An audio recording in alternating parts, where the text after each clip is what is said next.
a little tech tip video for you here today. I'm going to try to keep this short because I know that you're here because you're having a problem or somebody recommended you something that you don't know how to do. And I know all too well that you want to get back out and you want to get ripping again. And I'm going to try to make this as quick as possible, keep it under 10 minutes, that sort of thing. But there's some tech tips here, there's some warnings, and there's an explanation of how this whole setup here works. So it's a lot to fit into one video with so much information, but I'm going to do my best to get y'all out running as fast as I can, all right?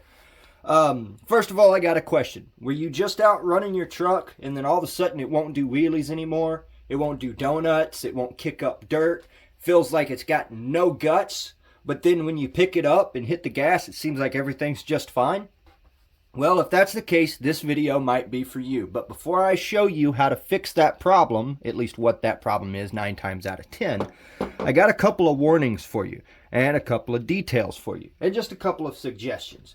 First of all, we're going to use my little Merv here for a reference. First of all, take your truck and do a visual inspection, which means lay it upside down or hold it, like this or whatever, and give it just enough gas to get the wheels rotating. You don't have to go full throttle. And look at your drive shafts. If all 4 drive shafts are spinning, you're good.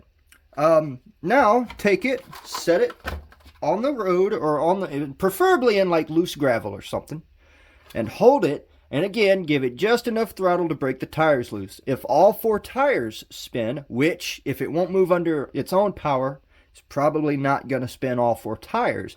But if you have a 2-wheel drive, it's going to send all of its power to the path of least resistance. What this means is, if you hold it and give it gas and notice both rear drive shafts are spinning, and like this tire is spinning or something like that, or if you notice this drive shaft is spinning but this tire's not, chances are you have a stripped wheel hex. Every bit of power that goes through your drive line ends up right here.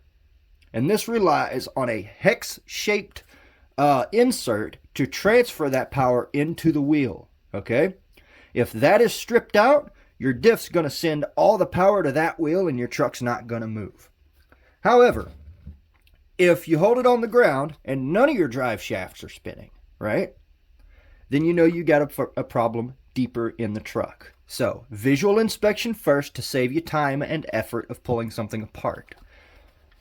If you set it on the ground, none of the wheels spin, none of the drive shaft spins, things like that, then let off of that throttle. Just give up on hitting the throttle. Don't do that anymore. For a warning I'm going to give you.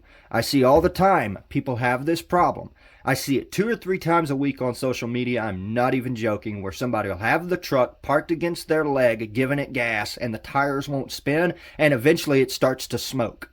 The reason is because what you've done at that point is smoked these pads in here, and now you have glazed your clutch, which means you've made it so smooth that the pads aren't ever going to grab. At that point, if you smoke this, you're going to have to wait or drive to your nearest hobby shop to get more pads and a new clutch disc, okay? Let's go through how this thing right here works. This is called a slipper clutch. Some trucks have them, some trucks have a center diff.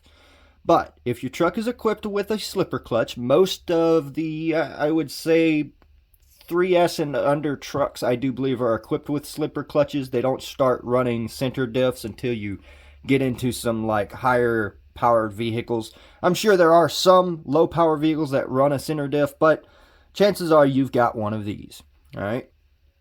What this is your spur gear. This is what your motor meshes against to spin it. Okay.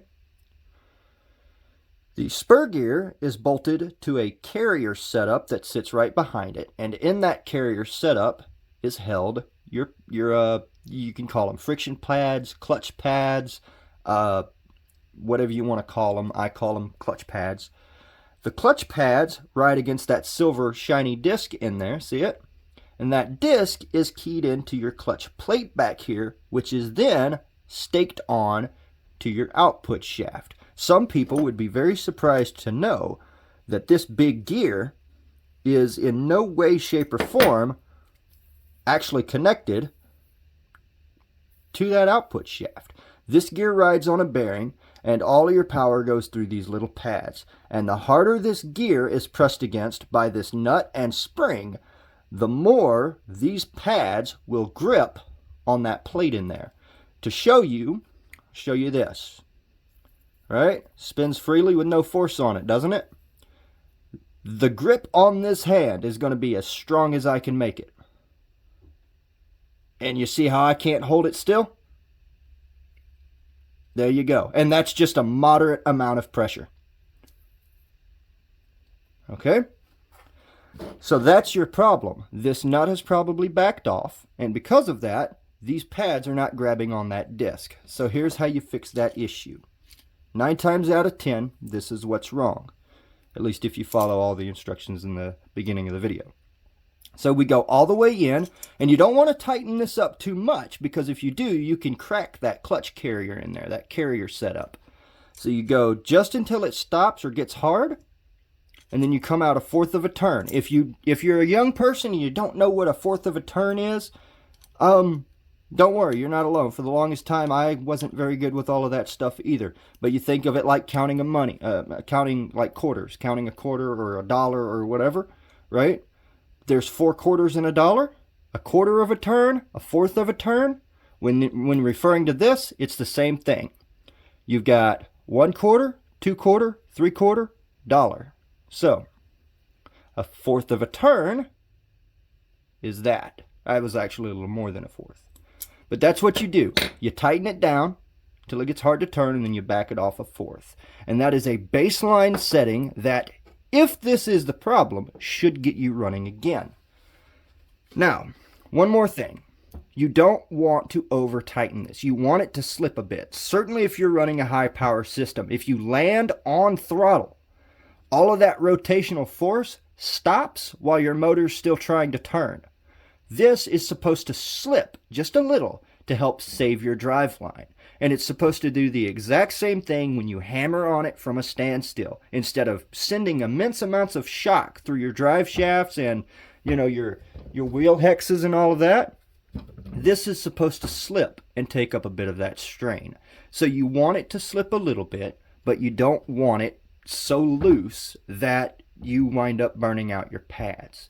All right, you don't want it too tight, you don't want it too loose, which is why I said that 1/4 of a turnout is a base setting. If you're running like a high-powered system, 1/4 of a turnout could be too much, and all it's going to do is slip and roast your pads. If you're running a brushed setup, 1/4 of a turn might not be enough. It might still have so much grip that brushed system can't make this slip. All right, so keep that in mind. 1/4 of a turn is a base setting, and you may still have to go in there and play around with it because you want it to slip a little. You don't want it to be completely locked unless you're maybe doing speed runs or something where you gently roll on the throttle. But if you're going lots of off-road, lots of wheelie popping, lots of jumping, and maybe you haven't learned in-air throttle control, so you're landing on throttle, you definitely want this to slip. So keep that in mind. But hopefully that fixes your problem. Thanks for watching. I'll see you next time.